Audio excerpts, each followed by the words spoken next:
والعاقبة للمتقين والصلاة والسلام على أشرف الأنبياء والمرسلين سيدنا وحبيبنا وقدوتنا محمد بن عبد الله وعلى آله وصحبه أجمعين أما بعد قال تعالى في كتابه المجيد والفرقان الحميد أعوذ بالله من الشيطان الرجيم بسم الله الرحمن الرحيم فهل ينظرون إلا الساعة أن تأتيهم بغتة فقد جاء أشراطها فأنى لهم إذا جاءتهم ذكراهم وقال النبي صلى الله عليه وسلم لا تقوم الساعة إلا على شرار الناس صدق اللہ العظیم و صدق رسولہ النبی الکریم۔ معزز حاضرین گرامی قدر، 32ویں علامت یہ ہے کہ نبی کریم صلی اللہ علیہ وسلم نے فرمایا قیامت کے قریب لوگ، خاص طور سے نوجوان، اپنے ماں باپ سے دور بھاگیں گے اور دوستوں کو گلے لگائیں گے۔ کیوں ایسا ہوتا نہیں کیا آج؟ قرآن اور حدیث میں بے شمار موقعوں پر یہ بات کہہ دی گئی ہے کہ تمہارے ماں باپ سے بڑھ کر کوئی ہمدرد دنیا میں نہیں، اور تمہارے بہن بھائی سے زیادہ میں نے تمہارے لیے کسی اور چیز میں راحت کا سامان نہیں رکھا۔ اب کیا ہو گیا ہے کہ یہ رشتے پورے پس کے رہ گئے ہیں۔ مجھے یہ مت کہنا کہ یہ لوگ ہم کو ایسا ستاتے ہیں ویسا ستاتے ہیں۔ میری وہ مثال ہمیشہ ذہن میں رکھنا کہ کتا اگر ہم کو کاٹتا ہے تو کیا ہم بھی کتے کو کاٹتے ہیں؟ تو اس زمانے میں دوستی ایک بدترین فتنہ بن گئی ہے۔ باپ کے پیر دبانے کی توفیق نہیں ہوگی، ماں کی خدمت کرنے کی توفیق نہیں ہوگی، اور دوستوں کے پاس گھنٹوں بیٹھا رہے گا، کوئی کام دھندہ نہیں، کچھ نہیں۔ یہ تو ایک بات۔ دوسری بات یہ ہے کہ دوستوں کی وجہ سے ماں باپ کے فیصلوں کو ٹھکرا دینا یہ بہت بڑی نادانی ہے، بہت بڑی نادانی ہے۔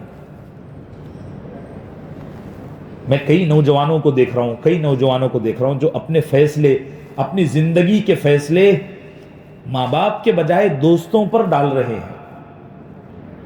ماں باپ کہہ رہے ہیں بیٹا یہ پڑھ، یہ فن سیکھ، وہ فن نہیں سیکھے گا، وہ سیکھے گا جو دوست کہہ رہا ہے۔ بچوں سے پوچھو کہ بیٹا آپ ایسا کیوں کر رہے ہو، تو وہ فوراً یہ کہتے ہیں کہ ہمارے جو ماں باپ ہیں ان کو اس جنریشن کا پتہ ہی کوئی نہیں۔ او ہو، یہ جنریشن چاند سے آئی ہے، عجیب فتنہ چل پڑا ہے۔ اچھا، یہ جنریشن پیشاب ہی کرتی ہے یا عطر چھڑکتی ہے؟ ایسا کچھ ہے کیا؟ بدترین فتنہ ہے یہ دوستی یاری۔ دوستی بری چیز نہیں ہے۔ دیکھو یہ جتنی بھی چیزیں جب بیان کی جاتی ہے تو کوئی اس کو غلط ویو میں نہ لے جائے۔ حضرت عمر رضی اللہ عنہ کے بھی دوست تھے۔ ایک دفعہ حضرت عمر رضی اللہ عنہ مدینے سے دور سفر کر کے گئے، اپنے دوست کے گھر پر گئے، سلام کیا، مصافحہ کیا اور تھوڑی بہت خیر عافیت پوچھی، واپس آ گئے۔ کسی نے پوچھا حضرت اتنے دور کیوں گئے تھے؟ بولے رات بھرے سے میرے کو نیند نہیں آ رہی تھی اس سے ملے بغیر، پوری رات میں سویا نہیں۔ تو اس کا یہ مطلب نہیں ہے کہ دوستی غلط چیز ہے، لیکن میرے بھائیوں، میرے بچوں، ہر رشتے کی، ہر تعلق کی ایک لمٹ ہے۔ دوستوں کو کبھی بھی فوقیت نہیں دی جا سکتی اپنے ماں باپ پر۔ سنن ابی داؤد کی حدیث ہے، اور مجھے لگتا ہے کہ صحیح مسلم میں بھی یہ روایت ہے، پکا ابھی نہیں معلوم ہے، لیکن سنن ابی داؤد میں ہے کہ نبی صلی اللہ علیہ وسلم نے فرمایا ادنا صدیقہ وعق امہ، کہ قیامت کے قریب نوجوان اپنے دوستوں کو اپنے سے چمٹا کے رکھیں گے اور ماں باپ کو جھڑکائیں گے، دھتکاریں گے، ان کی عظمت کا پاس و لحاظ ذرہ برابر نہیں کریں گے۔ اللہ ہمارے نوجوانوں کو صحیح سمجھ عطا فرمائے۔ 33ویں علامت یہ ہے کہ رسول اللہ صلی اللہ علیہ وسلم نے فرمایا قیامت کے قریب مال بہت ظاہر ہوگا. مال کیا ہوگا؟ بہت ظاہر ہوگا. یہ جو علامت ہے، یہ علامت ابھی کچھ ملکوں میں تو ظاہر ہو چکی ہے، لیکن ہم یہاں پریشان ہیں. ابھی میں بول بھی رہا ہوں تو عجیب اندر سے فیلنگ آ رہی ہے کہ اس کو سمجھاؤں کیسے. کچھ ملکوں میں مال و دولت کی ریل پیل ہے بہت. آپ دبئی چلے جاؤ، آپ ملیشیا چلے جاؤ، آپ چائنا چلے جاؤ. اسی طریقے سے مغربی ملکوں میں کئی ممالک ہیں ایسے جہاں آپ چلے جائیں گے مال و دولت کی ریل پیل ہے، بے انتہا دولت ہے. مگر کچھ ملکوں میں غریبی مسلط کی ہوئی ہے.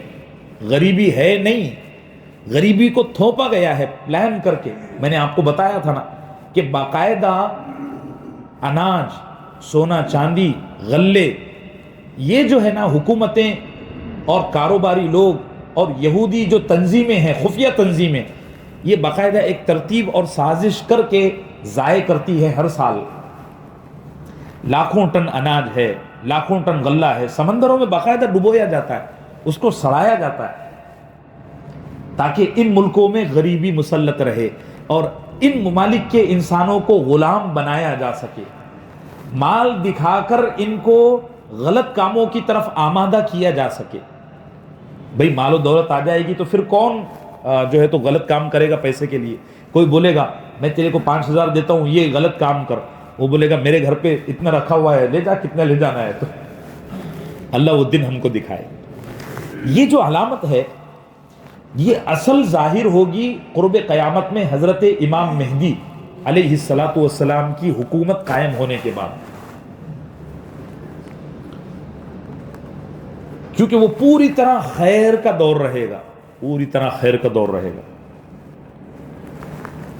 دیکھو جب حکمرانوں کی نیت اچھی ہوتی ہے نا تو اللہ ہر چیز میں برکت دیتے ہیں. حکمرانوں کی نیت جب اچھی ہوتی ہے تو اللہ ہر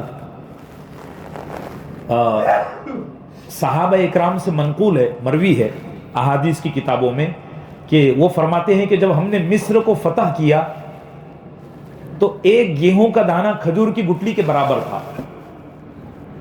ایک گیہوں کا دانہ ابھی کتنا ہوتا ہے؟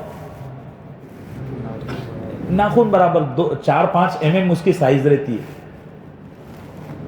اور وہ صحابی نے اتفاق سے یہ بات نقل کر دی.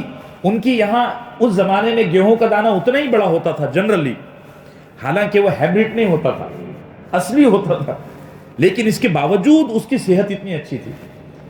اب آپ ابھی کے بچوں کو دیکھو اور 25, 30, 35 سال کے پرانے بچوں کو، ہمارے ٹائم کے بچوں کو یا آپ کے زمانے کے، اس زمانے کے بچوں کو دیکھو، پلپلے ہیں، کوئی جاندار نہیں ہے. دوڑتا ہے تو ایسا لگتا ہے گر جائے گا، کچھ ٹوٹ جائے گا. بھائی بیٹھنا. تو جب حکمرانوں کی اور سرپرستوں کی، عہدیداروں کی نیت اچھی ہوتی ہے، عوام کے اعمال اچھے ہوتے ہیں، یہ دونوں چیزوں کا جب اختلاط ہوتا ہے تو اللہ تعالیٰ برکتیں نازل فرماتے ہیں. ایک اور حدیث کو اس کے ساتھ ملا لو کہ نبی کریم صلی اللہ علیہ وسلم نے فرمایا قیامت کے قریب اتنی دولت ظاہر ہوگی، اتنا مال و دولت ظاہر ہوگا کہ ہر قدم پر لوگ یہ کہیں گے تجھے کچھ چاہیے؟ تو وہ بولے گا نہیں، وہ ادھر تو میں نے ابھی اتنا سونا اٹھا کے لایا، اتنا گولڈ. ہاں ایسا ہے. اللہ ہم سب کو دن دیکھنا نصیب فرمائے. ٹھیک ہے، بس 2 علامتیں آج کافی ہے، آج جمعہ بھی تھا.